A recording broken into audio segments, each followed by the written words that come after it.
see you.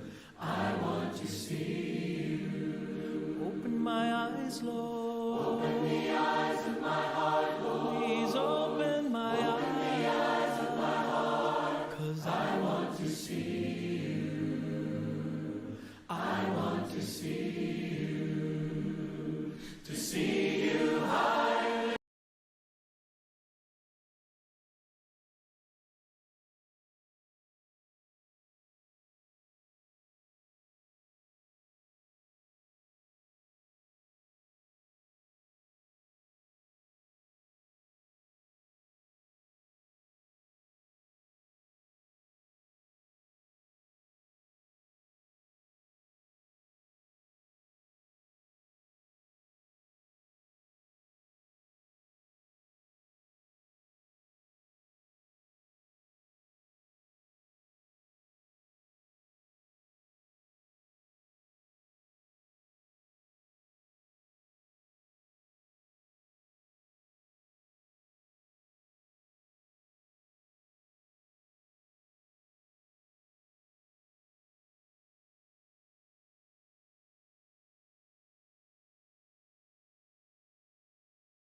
Eleven. They had been delivered from Egypt. They were going on to the promised land, and they very quickly forgot everything that God had done for them and how God had delivered them. And they had seen the miracles. They had seen coming through the Red Sea and manna coming from heaven, and all of these manifestations of God's presence and God's power, but they had forgotten, and they, part of it was that they were really not that grateful, and they were inclined to be rebellious. And if we think, well, that's the way God dealt with people at that time, we need to remember this verse from Hebrews 13:8. Jesus Christ is the same yesterday, today, and forever.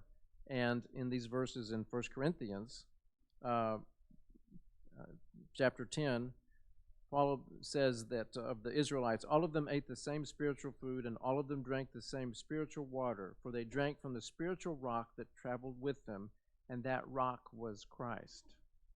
So Christ was present with them in the wilderness, and he has not changed. I'm going to go on to verses 12 and 13. If you think you are standing strong, be careful not to fall. The temptations in your life are no different from what others experience, and God is faithful. He will not allow the temptation to be more than you can stand. When you are tempted, He will show you a way out so that you can endure.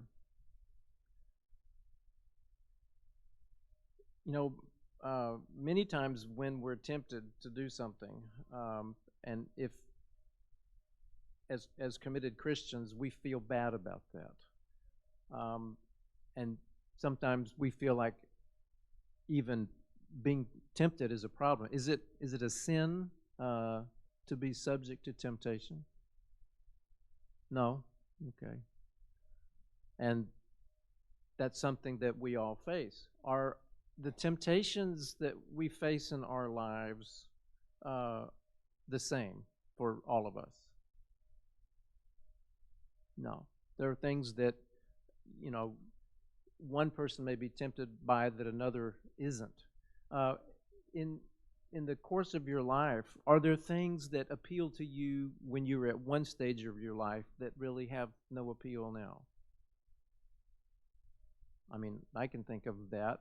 We go through the seasons of life and different things. So the devil knows kind of where we are and studies us. And think about that image of a lion. Can you think of another verse in the New Testament that talks about the lion? And Satan is like a roaring lion. Yesterday, we were watching a program on PBS about, I think these are pumas, and I believe in South America, and you see the tactics that they use when they're trying to capture. In this case, these were animals that were sort of like llamas. I can't remember what they were called, but studying, how to use the terrain and how to find just the right moment. So Satan does that with us. Um, and a conscious decision on our part to say, I'm going to try to avoid those places of temptation is really important. But there are times when I just say, Lord, I'm really tempted to do this, and I know I shouldn't. Would you please help me? Because I can feel that the way He presses in on my flesh, on my spirit, to try to tempt me to do something that I know I shouldn't. And there have been any number of times, well, every time I've prayed and I've earnestly meant that, He has helped me. The strength of the temptation sort of dissipates. So that power is always available to us. Like the song says, ask the Savior to help you, comfort, strengthen, and keep you. He is willing to aid you. He will carry you through. So He doesn't leave us helpless, but we do have to ask. Paul's going to go on to talk in the next few verses about the worship of idols,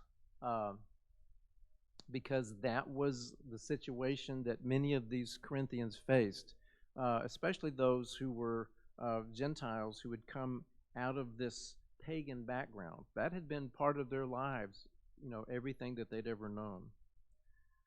So, my dear friends, flee from the worship of idols. You are reasonable people. Decide for yourselves if what I am saying is true. When we bless the cup at the Lord's table, aren't we sharing in the blood of Christ? And when we break the bread, aren't we sharing in the body of Christ? And though we are many, we all eat from one loaf of bread, showing that we are one body. Think about the people of Israel. Weren't they united by eating the sacrifices at the altar? What am I trying to say? Am I saying that food offered to idols has some significance, or that idols are real gods? No, not at all. I am saying that these sacrifices are offered to demons, not to God. And I don't want you to participate with demons. You cannot drink from the cup of the Lord and from the cup of demons too. What? Do we dare to rouse the Lord's jealousy? Do we think we are stronger than He is? At this time, just as was true for the Israelites in the Old Testament, they brought sacrifices and they were offered at an altar, and part of it was burned up, but the other part essentially was cooked. So I guess that's where grilling got started. I'm not sure, or maybe barbecuing got started, but that was part of what happened. Is that the meat would be cooked, a portion would be given to the priests, and a portion would be given to the one offering the sacrifice. And so there was a fellowship meal that happened, and it signified that by offering the sacrifice as a means for asking for forgiveness, then you were in fellowship again with God. And the devil always wants to imitate what God does. So now we have pagans that erect an altar, and they have an idol and say, this is your God, and they do the same thing. They have an altar, they have sacrifices, and so it's the same thing. The difference is there's the true God, and then there are the imitations. And so Paul is saying, you don't need to be part of that. That may have been your background in the past, but you can't go both ways. You can't have both. What do we think for us maybe some idols are in our world that we live in now? Television, okay? Could be. Is television bad? Does that mean we should never watch television? No. You're careful about what you watch, and for some people, they say, you know what? I, I can't do that. And there are people that have decided that's not going to be part of my life because it's too strong a pull. Uh, that's not necessarily true for everyone because we know that there's a lot of good content on television, including that being a means of spreading the news about Jesus. But we do have to be careful. What's another one that might, for us, be an idol? A new car, and they know just how to appeal to you, and uh, and then when you get that new car, you're real careful about where you park. You park a long way, and you walk all the way to the front of the store. And, uh, can anything be an idol? Yeah. Can our uh, can our children become idols? Could be. Anything that we give inordinate affection to and we sort of substitute for God uh, is an idol. Anything that draws us away uh, from total allegiance to Jesus can be an idol. Doesn't have to be, but it can be.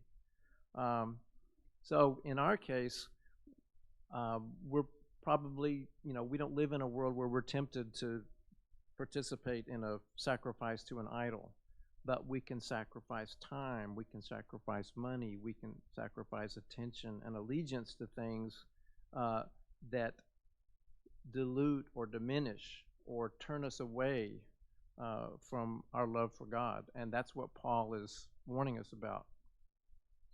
Another thing to think about is that he talks about in these verses is communion. Many times we think of our relationship to God and we reflect on that as we should. But his point too is communion, and if you look at the dictionary definition, it involves sharing something. So when we share time, when we share a meal with someone, that is communion. That is time that is very special and very dedicated. So he's saying what you give your time to and who you have fellowship with matters. You can't be double-minded. You can't have divided loyalties. So in these verses, Paul is going to go on from there to talk about the meaning of freedom. Starting in verse 23, you say, I am allowed to do anything, but not everything is good for you. You say, I am allowed to do anything, but not everything is beneficial. Good, but for the good of others. So you may eat any meat that is sold in the marketplace without raising questions of conscience, for the earth is the Lord's and everything in it. If someone who isn't a believer asks you home for dinner, accept the invitation if you want to. Eat whatever is offered to you without raising questions of conscience. But suppose someone tells you, this meat was offered to an idol. Don't eat it, out of consideration for the conscience of the one who told you. It might not be a matter of conscience for you, but it is for the other person. For why should my freedom be limited by what someone else thinks? If I can thank God for the food and enjoy it, why should I be condemned for eating it? So, again, to understand, he's still talking about food and that place in our lives. But the point he's making here is before he was saying, don't be going to those pagan temples and offering a sacrifice there like you used to do and having eating part of the meat there. Don't go there. He said, but at the time, they would also take some of the meat that was offered and then they would sell it in the marketplace. It was, I guess, more than the person making the sacrifice or the priest could eat. So anything that was left over, they would sell and make a little extra money. And Paul says, in this case, you can decide whether or not, you want to eat that meat or not. So I guess that might be a little bit like deciding whether or not to watch television or any number of other things. There are going to be uh, principles involved here where in your life uh, you may say to yourself, I don't want to do that. And you may just decide, I'm going to draw a line here and I'm not going to participate in this. And there may be others in which you say, I don't have a problem with that, but I want to be sensitive to how other people see it. And that's the principle of that he talks about, where he says, not everything is beneficial. And he says, don't just think about what you want. Think about what is good for others. So we think about freedom. That's pretty important in our country. Would we agree? Does freedom mean you can do whatever you want to do? No? Okay.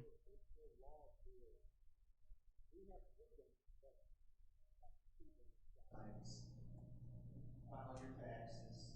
There's certain laws we must follow, even though we have freedom. I was thinking too, I was reading in Acts 16 this week, and the church of Jerusalem sent a letter to Antioch about those Gentile Christians and what was expected of them.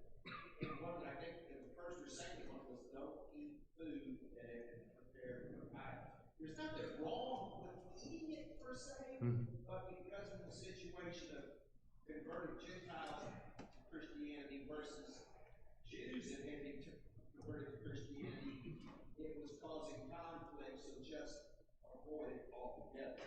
Right. For the I guess you could say the weaker brother or the newer brother. Yeah, and so just to restate Mark's point, in the book of Acts, a letter went out from the church in Jerusalem, which was still kind of where everything had started at that point, saying, for Gentiles, here's what we say about this. You need to stay away from sexual immorality, which was also part of pagan temple worship, and you shouldn't eat meat offered to idols and avoid things strangled and blood and things like that. They were doing that specifically for people coming out of this pagan background. Now, you may think, well, wait a minute, but Paul just said they can decide for themselves. Right? In terms of chronology, I think Paul's letter to the Corinthians would have happened earlier, and then the letter that went out to the churches would have said, this is something that you should avoid. So it's drawing a line, not because there's an absolute commandment of, don't eat meat or don't eat meat offered to idols, but just saying this is how we need to handle this as these people coming out of a pagan background coming in to the church. And that was important, especially at that time, because, before then the church had started among Jewish believers, and they were thinking, this is the way things need to be. But when you bring in people of other backgrounds and ethnicities, then you got to figure out, okay, how do we handle this? How do we do this so that we are honoring God, but also showing love to one another? We have liberty as children of God. We have freedom in Christ. But freedom doesn't mean, as it says here, I'm allowed to do anything. That doesn't really mean that. If it's not good for you and if it's not beneficial to other people. There are times where we need to pull back from our freedom. And in our, Gerald.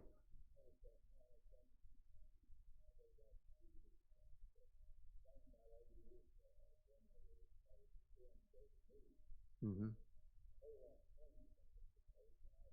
Mm-hmm.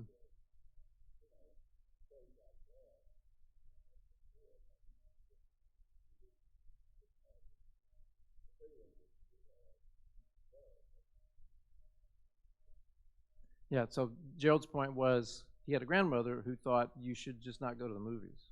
And you just shouldn't do that. So obviously when you went to see Grandma and Grandpa, they weren't going to be taking you to see Walt Disney, right? You weren't going to be going to, and so when we visit with the grandparents, We're not going to go to the movies. We probably don't need to talk about the last movie we've seen or anything like that. And you still had the freedom to go, you know, but because of your love for your grandmother and her feelings, you respected that. And that was because of her background and the fact that, especially before the Hays Code came into place in the movies before 1930, whatever that was, the Hays Code came into place.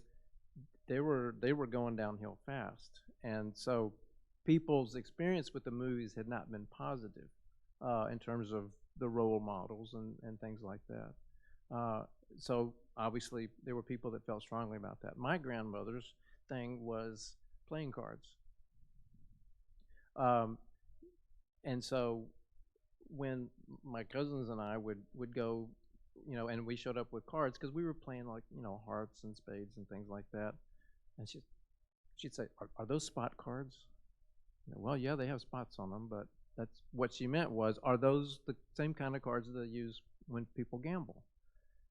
And so what we found out is if we played Crazy Eights or something like that, one of those kids card, that was okay. That was all right. But she really didn't want us to bring those cards in because of how she had been conditioned herself. What was ironic about that is even though she didn't want us to gamble and play cards, when she played Chinese checkers, she would cheat. Yeah, she didn't mind doing that, and if you played the game, moving the marbles and all that, but that, you know, she would, and this was with her grandkids, but she wanted to win, so, she would distract us and then move something over there. So um, everybody's got their own particular thing, I guess. Mark.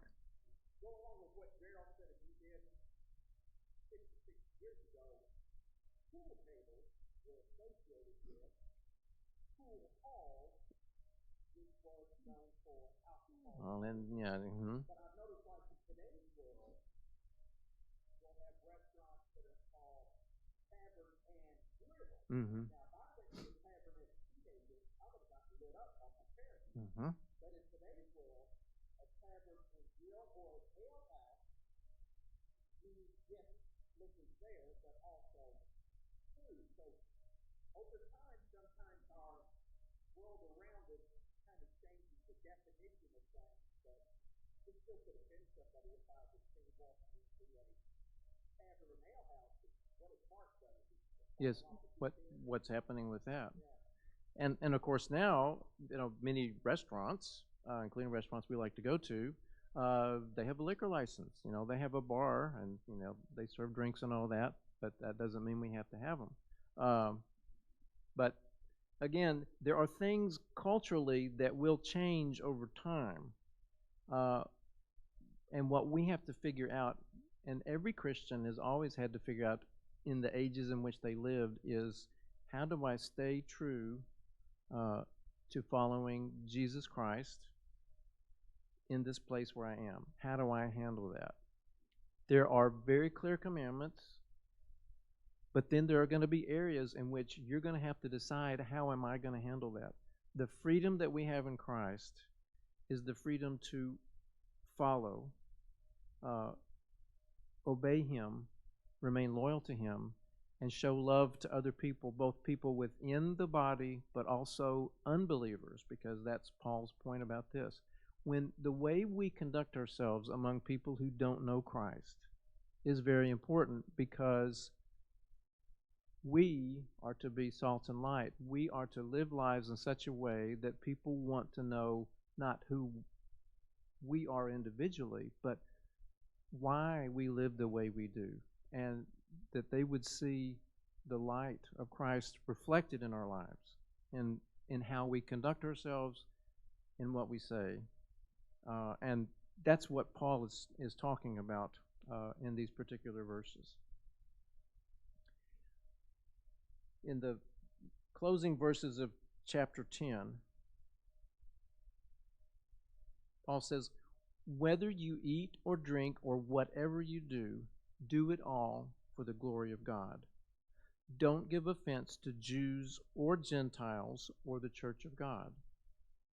I too try to please everyone in everything I do. I don't just do what is best for me, I do what is best for others, so that many may be saved. And you should imitate me, just as I imitate Christ. Christ is trying, not Christ, but Paul is giving this overarching principle. Whatever you do it for the glory of God. So we need to think about, in every time we make a choice in our lives, about how we're going to spend time, our money, how we're going to conduct ourselves, what we say, even the way we think. Thinking about, is this glorifying God? How is this affecting other people? Does this draw me closer to God, or does it tend to create maybe some distance between me and God and me, because of, I could potentially sort of be moving away from Him, and that close fellowship that I want could be compromised for that. Now, does this mean that the people around us should never be offended by our lives?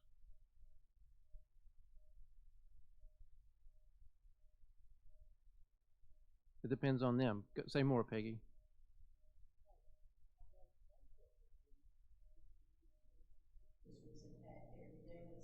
Mm-hmm. Yes. So Jesus, always going back to our example, did the way Jesus conducted himself offend people? Yes, it did. Who did it offend? The Pharisees, the religious leaders. Here's the irony. The very people that should have recognized him didn't want to. And his disciples said, "Do you realize that the Pharisees were offended when you said this?" And Jesus said, "Not everybody can receive this, but speaking the truth in love and living a life that honors God is going to be offensive to people." And we live in our country, especially in this age where, man, it doesn't take much to offend anybody. They're offended by that. I'm offended by that speech. I'm offended by what you put on Facebook. How dare you? Which is interesting. The very people that said you shouldn't judge people, they're judging us because we're trying to follow Christ. And the thing is, living for God is always come at a price. So there are gonna be people who are offended, but the offense should not be us. As others have said, the offense should be the offense of the cross. And Paul talks about this.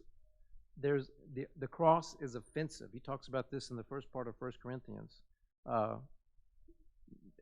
what the cross meant, especially in that day when people had seen crucifixions. The idea that, somebody would save people by being crucified, that was ridiculous. But if we're thinking about how the way we live affects other people, we don't want to be offensive to other people. But there are going to be times where, because we are living by what we know God's will is for our lives, that there are people who aren't going to like that. And we also have to figure out how to endure that and how to deal with that. And once again, Jesus is our example in that.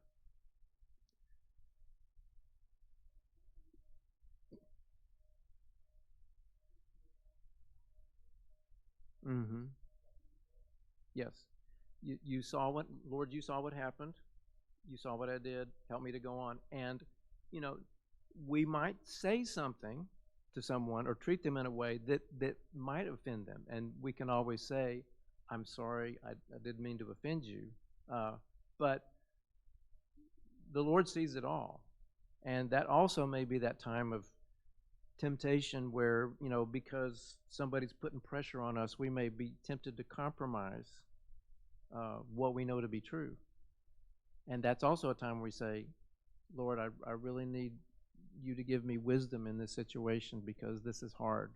And there are times where we're going to be hurt by other people, even when we're doing the right thing. But better to be hurt in a situation like that than to cause hurt by not living lives that honor God. So Paul's going to go from here specifically to talk about, he's been talking sort of broad things about this is the way you need to deal with this. Now he's going to talk about what happens in church. And this is another one where we're really going to have to think about what was true about the situation there, and then how do we apply the situation in our world.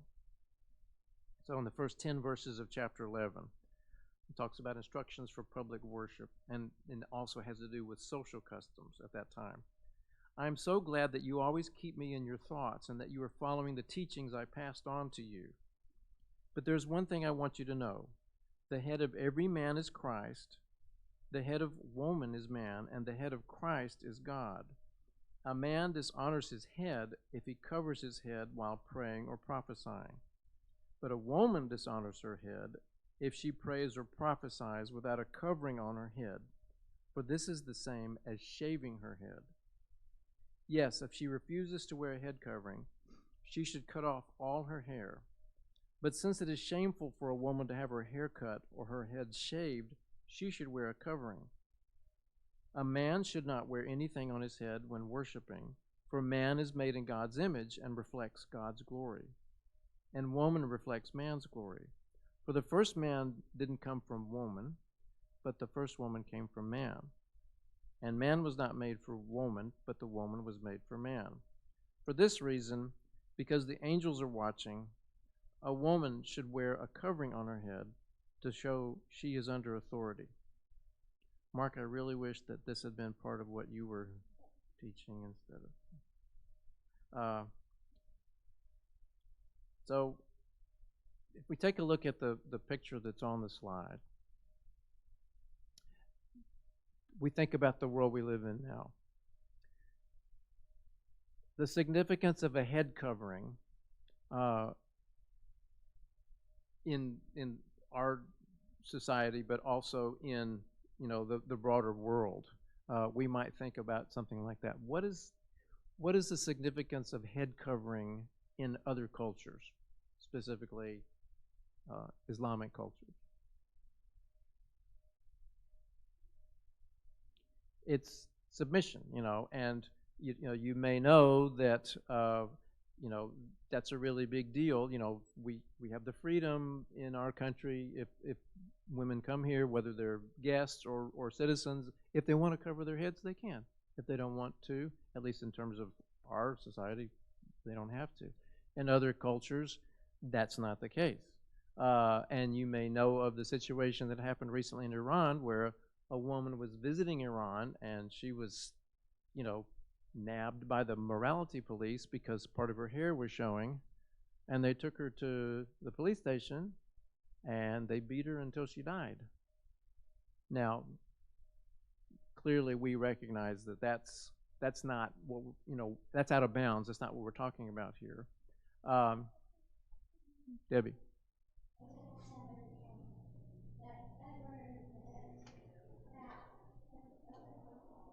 When they go to those countries, yes. Debbie was saying when the journalists go to these other countries, whether it's Afghanistan or other, and they go into that society, they cover up because that's the expectation there.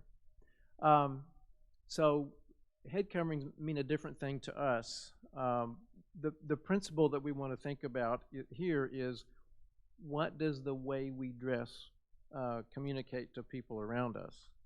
This could be a really long discussion because there's a lot that could be said about that. But in the context of here, when Paul's talking about public worship, think about this. I look around and I see people at church, women at church wearing face coverings, but I don't see anybody wearing a head covering. So we obviously don't feel like we're bound by that now. Now, when I was growing up, I remember women wearing hats in church. Anybody else remember seeing women wearing hats in church? But here's the thing. I'm going off of memory here, but I think I remember it on Sunday morning. I don't remember it so much on Sunday night or Wednesday night. Now, again, I'm trying to go off of memory here, but I mean that one time that was the thing. And then as we, moved, a little closer to our time now, that's not a thing.